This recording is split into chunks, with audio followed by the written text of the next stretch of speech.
How are y'all today? Y'all are still awake after lunch. I won't beat on the podium like the preacher does at church to keep you awake. So yesterday we talked about a lot of our biologicals, our nutrient management. We're going to talk a little bit about our farm trials and some of the data we've been getting off of it. I kind of made the challenge yesterday to the coalition to do different tests with farmers in Minnesota, and these are going to be kind of what we've done on our farm. But since Myron put up his equipment yesterday, I thought I'd put mine up today. This is where we started at. This is just an old 7-row or 4-row John Deere 7000, and this is the first year I farmed, and I probably couldn't have been more proud of that planter. And we thought we had it set up pretty good. And you hear a lot of companies talk about how much yield loss you can have from a corn planter. So how many of you in here do a flag test on your corn planter for emergence? Is anybody? A few of you in the audience. So essentially, when you plant your corn, you want to go out and you want to make sure that you're seeing even emergence within about a 24-hour period. If you're seeing emergence after that 24-hour period, you'll start seeing plants actually become weeds beside of their neighboring corn plants and be robbing yield. And there's even companies out there that do consulting that will go out and they'll check one row on your planter. Well, you've got a 24-row, right? So if a company goes out and checks one single row of flags on Myron's 24 rows, well, that's an indicator of what that one row did. And if you're going to be going into reduced tillage, minimum tillage, or no-till, you can have drastic variation from one row unit to the other. And so back in 2021, we actually looked at all the rows on our planter, we flagged them out, and we had one single row, and this is a 6-row, we had one row out of that 6-row that was costing us about 28 bushels per acre. That's a massive amount of corn yield, just having one row unit that was off. And all it was is that lower shank had distorted a little bit, and we were seeing that we weren't getting that really good true V out of the double disc openers. And you're talking upwards of close to $100 an acre in yield loss just off of that one row. So how many of you in here are no-till? It's quite a bit of the room. So one of the things that we've started playing with on our farm with our equipment is our double disc openers.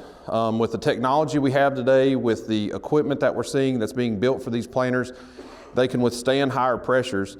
And so most manufacturers tell you when you set your double disc openers, you want to have essentially, you want to preload those bearings about 1.5 inches to 2 inches. We're preloading our bearings almost 2.5 to 2 3/4 inches. When you're going into no-till ground, it's going to be a little bit tighter than what we're seeing on conventionally tilled ground. And you really want to make sure that you're maintaining that furrow evenness all the way across that field. So don't be afraid to even preload those bearings on those double disc openers more than what we're used to. Another thing that we started looking at was fertility placement. When I started working with Rick Haney and Liz Haney, one of the things that we learned about is if we can place something in a band, we can see there's not as much tie-up. You know, if you're broadcasting fertilizer over an acre, you're essentially having a bunch of soil touch that fertilizer. You can see tie-up from nutrients. That's why we started looking at EDTAs and chelating in the ag industry a long time ago. And effectively putting it in a band, we started using the Yetter 2x2 systems behind the gauge wheels, and they worked pretty good. The only issue that we saw, if you can tell, these are a notched style blade, and we were actually picking up unit vibration from those notched blades. We've since changed those over, and we're running a smooth blade, and we've had a lot more success with those. But this is how we're doing our planter fertility. This year we actually played around. I can't remember who we were talking at with lunch about it, but if you don't have liquid on your planter and say you're wanting to run a 32% nitrogen, a 28S, we actually played around with taking, I believe it's Metagenomics makes the liquid bars for our top dressing our wheat, and we plugged off every row on the sprayer, every other one, and put those on where we were actually running our liquid over the row with the sprayer instead of taking additional time with the planter.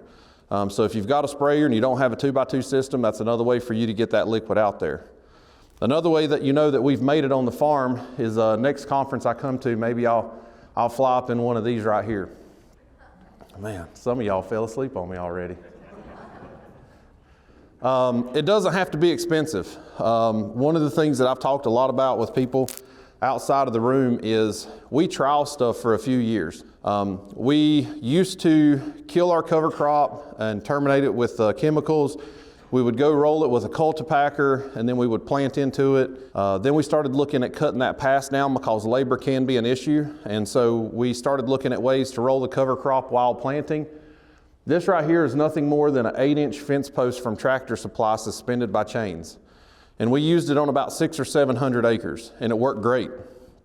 And then we went to a farm show, and we actually saw a yetter dealer that sold Devastators. I told them what I was going to do with these Devastators on a corn planter, and they thought I was absolutely crazy. This is one of the planters that we built. We've got an 8-row 20 that we've been playing around with, but essentially we can do it all in one pass. And while you're watching this video, just understand, in the South, we can build tremendous amounts of biomass. And we typically have to because we're turning organic material about 360 days a year. We don't get ground freeze. We don't see as much slowdown as y'all do. And so you don't necessarily in Minnesota have to have cover crops that big and that thick to see the same benefits that I'm seeing from it for certain farm issues that you're having. But that's just a video of what we're doing now. We're rolling it in one pass. We've actually updated on our new planter. We're running the new ones instead of having springs. They've got like a torsion block on them, and they've worked pretty well. But this is just an idea of kind of this is what we're looking at for planting time. You've got to be careful. We had a family of Sasquatches that were living up here. I almost ran one of them over. You really can't see them from one end of the field to the other. But everybody told me that my crop wouldn't come through all that residue. We do have row cleaners on the planter, but we're not moving a lot of residue.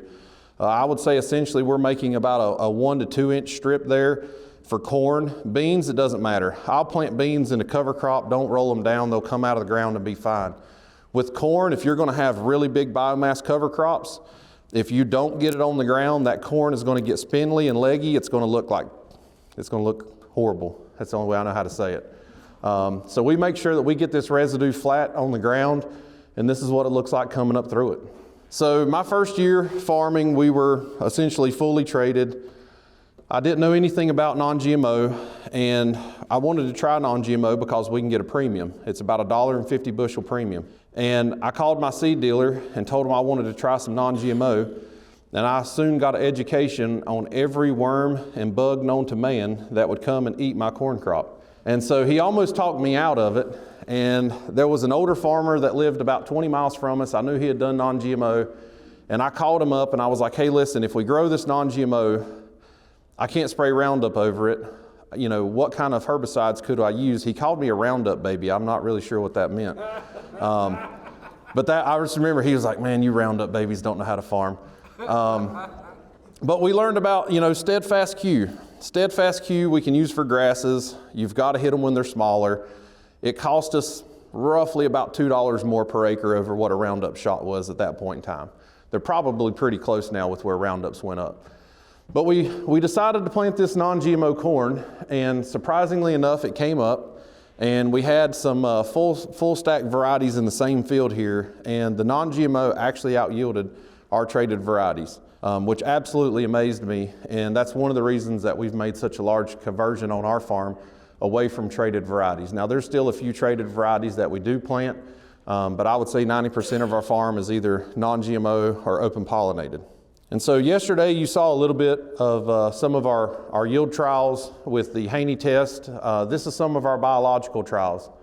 So we've got a check strip, we've got Pivot Bio with our reduced fertility, Pivot Bio with no reduction in fertility. We tried a product called Organics. Yes, you can actually say on TV fish shit because it's actually a product. But that's what this one is. And then beside of that, we had in-soil algae, and then we had another check strip where we had added in a product from Concept Agritech that was called Soil Revive. And so this added probably in one field between planting, in-season data, and harvesting about 40 to 45 hours to my operation in one field for us to be able to get this data.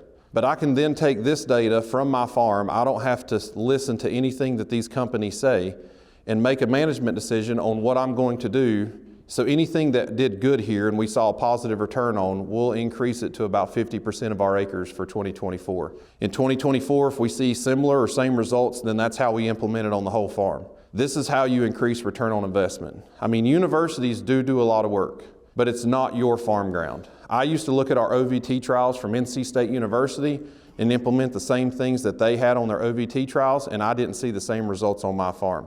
And that's why we started doing these trials back in 2013 and continue them today.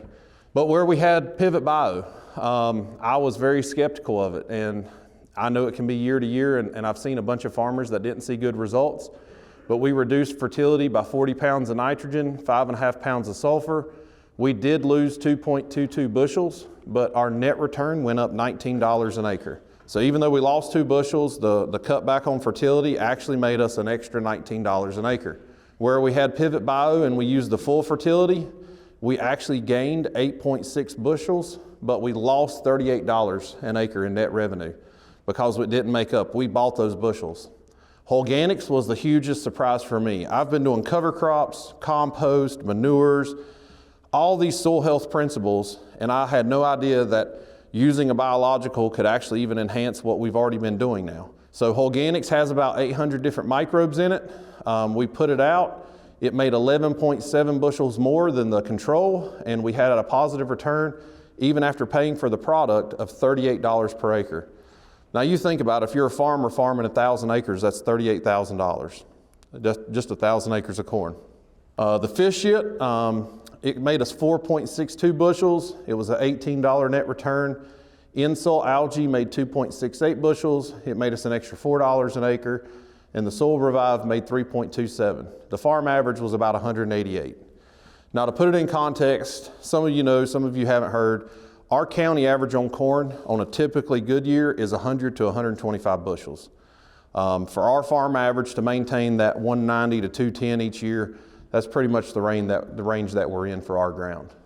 Then we started looking at sugar. How many of you use sugars on your crop? Anybody put sugar over the top? So the first year, Will Mann told me about using sugar essentially to enhance photosynthesis.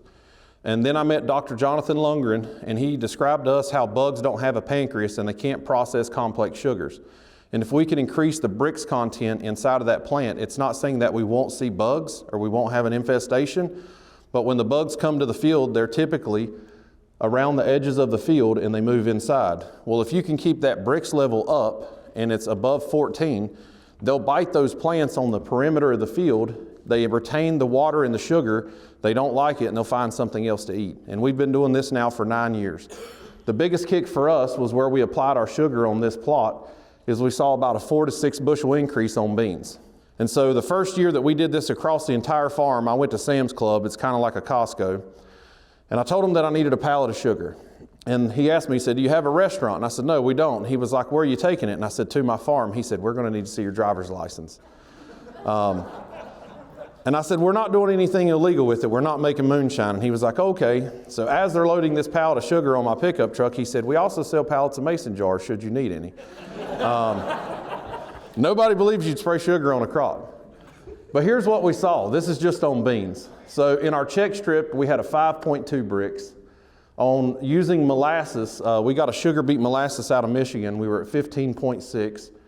Generic white table sugar was 34.2, and cold processed sugar, which was 4 times the cost of the generic, was a 36. So we're paying about 51 cents a pound for this sugar.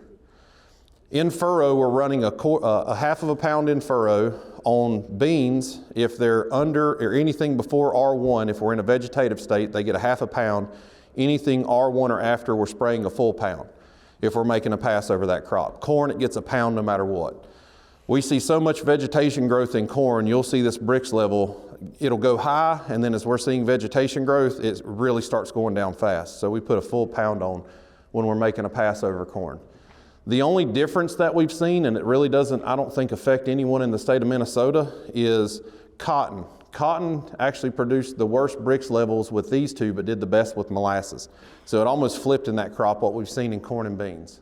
We've also started looking at deep injection. You saw yesterday that we're using those soil probes that go down every 4 inches, and we're mapping out root depth, electric conductivity. Typically around June 15th to the end of June, our ground gets so dry because we haven't had rainfall that the top 4 inches from the beginning of the season to the end of June, we've lost 70 to 80% of the moisture in the top 4 inches. And what we were seeing is we didn't have nutrients that were available for that crop to use in that top profile, so we wanted to look at putting them deeper. And so we played around with a pretty cheap bar, but these are Yitter 2996s. They're a 20-inch coulter on parallel linkage on these bars. And we're going ahead of the planter in the spring with liquid. We're looking at putting like a Montag blower system where we can put dry on in the fall. But with liquid, both sides of the row, on beans we're going 4 to 6 inches deep. On corn we're going 6 to 10 inches deep. And we're putting small amounts of a little bit of nitrogen, 32%, some KTS, an 1137O, and because we're in the springtime and we're trying to ramp up biology, we're using biological enhancers like sugars, algae, anything that we can do to get that ground to start off faster in the spring while we've still got some cooler temperatures. And this is just a video of it running out in the field. I mean, you can see the cover crops. Everybody told me with cover crops that were 4, 5, 6 feet tall, there was no way that this bar was going to work. I think this first year with it, the bigger bar here, I think we went over about 600 acres and we didn't have any plugging issues on it at all. And I mean, you can see that's a field just slap solid of cover crop. But here's the biggest slide for me as a farmer. Data is really only as good as you can understand it. So you've seen Haney test, you've seen Olsen Braze, Millix, but at the end of the day, if you can't interpret it or talk to somebody about it where they can actually paint a full picture with it, there's no way for us as farmers to actually make a management decision with it. And so this is what we look at: physical health, chemical health, biological health, and somewhere right here in the middle is where we're going to look for our soil health. And so one of the ways that we collected data is David Montgomery wrote a book back in 2020, and we were fortunate to be one of the 10 farms in the U.S. This is us right here, number 8, that we actually looked at what our crops produce versus our conventional neighbors. And so one of the things we looked at was soil organic matter, the Haney test. We looked at what our ratios were versus our neighbors. In hickory, we were running roughly 7%. Our Haney test scores were 18.2. We had a neighboring farm that had done a lot of compost and applications, and so he was still at a 5.2. But his Haney score was a lot lower than ours. Even though he had built the organic matter, it didn't mean that he actually had biological activity. And so this is what we're seeing. With regenerative practices, we're seeing higher organic matters, we're seeing higher Haney test scores versus our conventional neighbors, and our ratios are actually looking better on the Haney test than what we had in the conventional as well. And so this right here just proves that the practices that we're doing are making our farm function at higher rates than what our neighbors do. And this right here actually looks at, you hear people talk about nutrient density. These are nutrients that actually have implications for human health. And where we're using regenerative practices, we're seeing that our crops are producing better, more nutritious crops, just like you heard Grant and Dawn and them talk about yesterday. But this is a big one. So from 1940 to 1991, this was 27 different vegetables in the U.S. Copper declined by 76%. Calcium, iron, magnesium, potassium, we saw huge decreases in the amount of nutrients in our vegetables and our foods. For meats, we saw, how many people have anemia now that we probably didn't have back in the 1940s? Look, iron deficiency, iron has went down by 54% in the meats that we're consuming now versus really not that long ago. So what that means is you have to eat twice as much meat, 3 times as much fruit, and 4 to 5 times as many vegetables. I hate eating vegetables, so I don't want to have to eat 4 to 5 times more of them. So we try to grow a lot of our own vegetables at our house so I can have 1 serving and not 4 to 5 of them. PLFA test. How many of you in here have ever seen a PLFA test? So PLFA is phospholytic fatty acid test. It's a way for us to get a read on our biologicals in our soils. This is the very first one that we ever pulled on our farm. And the big thing that we focus on is right here, total biomass. The first one we pulled on our farm, we had a total biomass of 4,324. Now you've also got fungi, you've got mycorrhizal, you've got saprophytics, Actinomyces are on here. You've also got some of your bacteria. This is what we typically look at for the first year and just see how are we either increasing or decreasing that total biomass. So going to 2022 for last year, we went from 4,000 to now we're functioning at almost 7,000. So we've almost doubled the microbial biomass in our soils in a 9-year period. That's really good. There's other farmers that are doing better than us. And I mean, we're still figuring this out, but this is a way for us to set a baseline and see, are my cover crops working? Are my compost working? Are my practices working to make this ground function better? We're also doing metagenomics. If you've never heard of Rise Bio, they're a laboratory in North Carolina about 30 minutes south of me. I may make some people mad with this one, I'll give you a warning. I got tired of hearing that organic was better than my farming. And if you're an organic farmer, I'm not knocking on you. I'm just saying I got tired of people telling me that I needed to go organic because it was better. We did Haney test, PLFA test, and metagenomics on our farm. We had triple replicated plots that were set up like a university. We had no-till with no chemical, no-till with chemical, disc with chemical, and disc with no chemical. And this is how the field was set up. They were plots, they replicated on the other side of the field the same as this side of the field. And here's what we saw.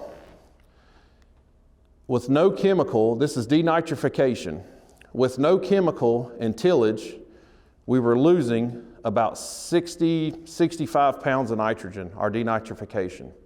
But look how big the skew is there. There was a huge difference in what tillage was doing with our denitrification. No till with no chemical was a lot tighter and was relatively close.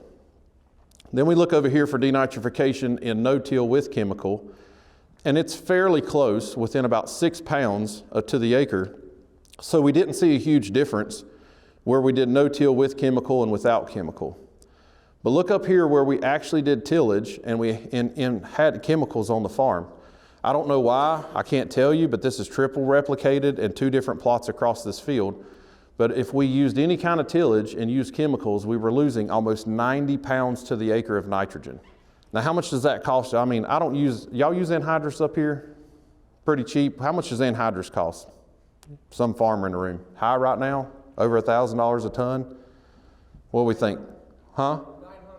900? What's that come out to a unit?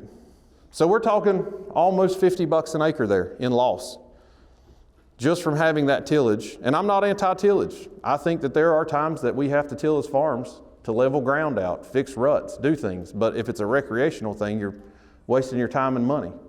Then we look here, nitrogen fixation. When we had tillage and chemicals, our nitrogen fixation actually went up a little bit, but it's not more than what we lost right here. It doesn't make up for that. I don't know, these are just the numbers. They're kind of, but we're looking at metagenomics here. I mean, this is as far as we can go. Then we look here, organic nitrogen breakdown capacity. Which one of these are releasing the most nitrogen? Right here, 140 pounds. With no-till and chemicals, we were still seeing 120 to 140 pounds of organic nitrogen that was becoming available. But any time that we did tillage, it brought it down. So when we introduced that oxygen into the soil, mixed it up, and messed up those pathways, we were seeing less nitrogen breakdown that was available to that crop. Fungal to bacteria ratios. Look how much the skew went and changed when we did any form of tillage, whether it was chemical or no chemical. And we saw more balance where we had the no-till, and we kept it tighter in a ratio.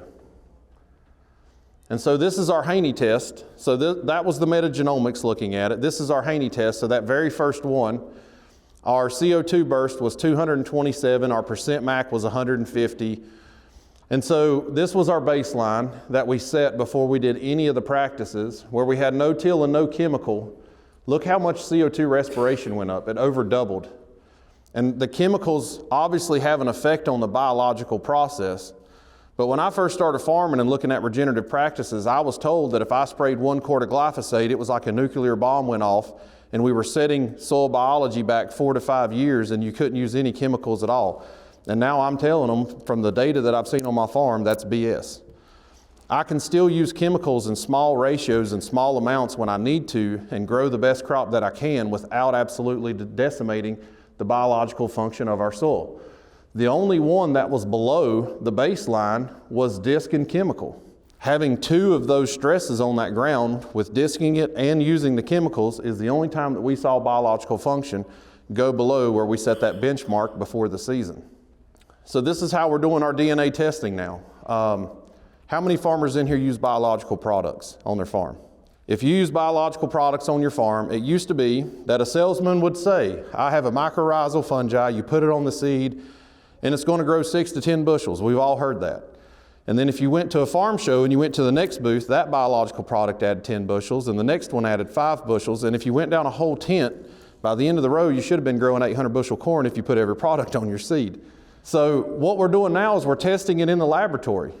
We can actually take our seed, our biological products, send it to the lab, have them grow our seed in our soil with that biological product, and have an indication on whether it's going to see a positive return on our farm. And that's what we did right here. We had these 4 biological products. We can look at how did we build mycorrhizal, fungal to bacteria ratios, nitrification and denitrification. On our soybeans, we're looking at the different products we're putting on there, and so we can actually see, did we see more nitrogen fixation in some of our bean seed treatments? Drought resistance, community structure and nutrient cycling. We can see all of these things. We can look at our nutrient scores, our community structure, and then our total scores and see which one of these are going to function the best with our seed on our farm. And so we've talked a little bit about respiration and CO2 release and how biologicals function in the soil. And so this right here starts out at January 1st. These are in weeks of the year, all the way here to the end of the year. And so this would probably even be this would be even greater here in Minnesota where you see ground freeze and I don't. But you see soil biology is just kind of humming along. We're starting to plant a crop, the ground's starting to warm up. And as we see the crop grow and the ground warm up, we see biologicals essentially peak out here, and then they'll drop down a little bit, and then they just kind of go along the rest of the season until we start getting colder again. So this is what it looks like without cover crops. And our peak was around 120. This is with cover crops. Look at the sharper increase. And instead of being at 120, where we had cover crops, our biological function's up in the 160s, 165s. And here's a comparison of the two of them. Do y'all think that feeding carbon year-long through cover crops and bridging that gap increases microbial activity on your farm? I mean, we can map that out. And here's what I'm trying to do with those biologicals and those sugars is I want to see this even faster. When we come out of the wintertime, if I can put a half a pound of sugar, a little bit of algae or something in right here and have this go up faster where we're seeing microbial response faster in the early part of the season, that's just better for us. And so this is what carbon companies tell us with CO2. Essentially, it escapes out of the ground, and in a perfect world with butterflies, if we're farmers and we put cover crops in, we're just going to all put it into the ground. How many of you have been told that? That the ground is a carbon sink? Once again, that is BS. Here's what it actually is. It's a cycle. If you look at the Haney test, here's the cool part about the Haney test, and I guarantee you most of you in this room have never heard this before. Carbon is in 3 forms: solid, liquid, and gas. The solid form of carbon is inorganic matter. Organic matter is 51 to 52% carbon. It's long-term, it's more stable. Then we have our liquid, which is our WEOC, water extractable organic carbon. Then we have a gas, which is a CO2 gas. Remember we talked about that CO2 burst that we're seeing on the Haney test? That's how much carbon is leaving the soil as we're cycling it. And I think somebody over here talked about T&Ds yesterday, so I put these in for y'all. So this is a total nutrient digestion test, if you've never seen one of these before. If we look at nitrogen, this is a 0 to 6. Nitrogen, 2,988 pounds. Phosphorus, over 1,000. Potassium, 6,100.